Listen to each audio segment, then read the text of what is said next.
Сыр шертейін өмірімнен ұстаздық, шәкіртімен өткізетін қыз жазды. Байқадамдай мектебімен мақтанам, мені басқам бауырына ұстаз ғып. Құмар болдым білім менен ілімге, шәкірттерді қарсы алдым күлімдеп. Білім дұрпақ болашаққа бастаған, сыныбым бар алтын асық ұлдары. Сыныбым бар асыл ару қыздары, жетекшімін 8 қырлы бір сырлы, үздік болу ұстаздықтың сыңары. Қазақта тәрбиесін тапса адам болар, оқуын тапса білім қонар демекші, біздің сыныпта білім мен өнер ұштасқан, білім қымбат қазына, қанаға тұтпа азына қағидасын ұстанатын алғы шәкірттерім көп менің. Ілім мен білімге құмар, білім ұрпақ болашаққа бастаған, көкейдегісін көмейінен төккен, сөз маржаны терген, ақын қыздарымда менің сыныбымда бар.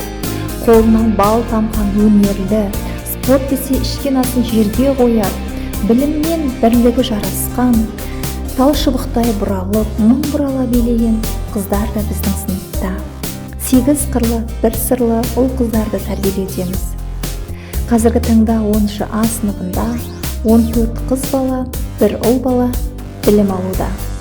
Атап айтатын болсақ, Кенгуру, Биг Бен, Бридж Бульдог, Кио, лингвистикалық байқаулар, Дарын онлайн, Ақбота байқауларының жүлдегерлері.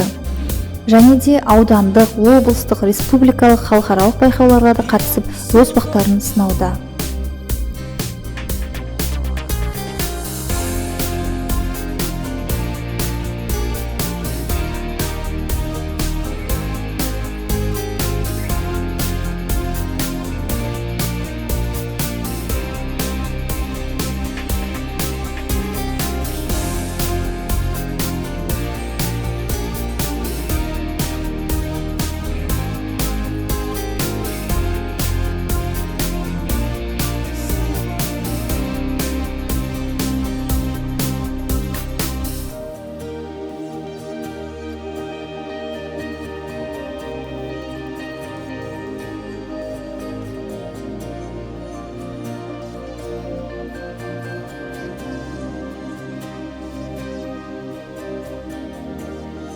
Екі үш ал.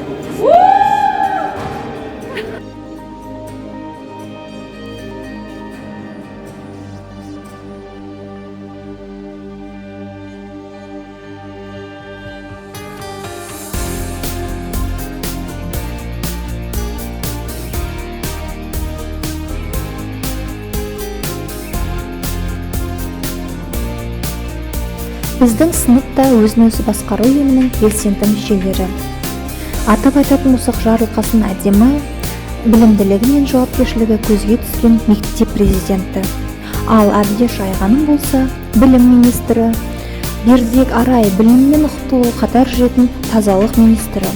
Ал Марат Жансая мектептегі өткен әрбір іс-шараға өз үлесін қосатын мәдениет министрі болып қызмет жасайды. Аманбай Ұлжанға келетін болсақ, мектебіміздегі спорт және салауатты өмір салтының министрі. Сондықтан ол мектеп оқушыларын спорттық үйірмелерге тартып, салауатты өмір салтына баулуда.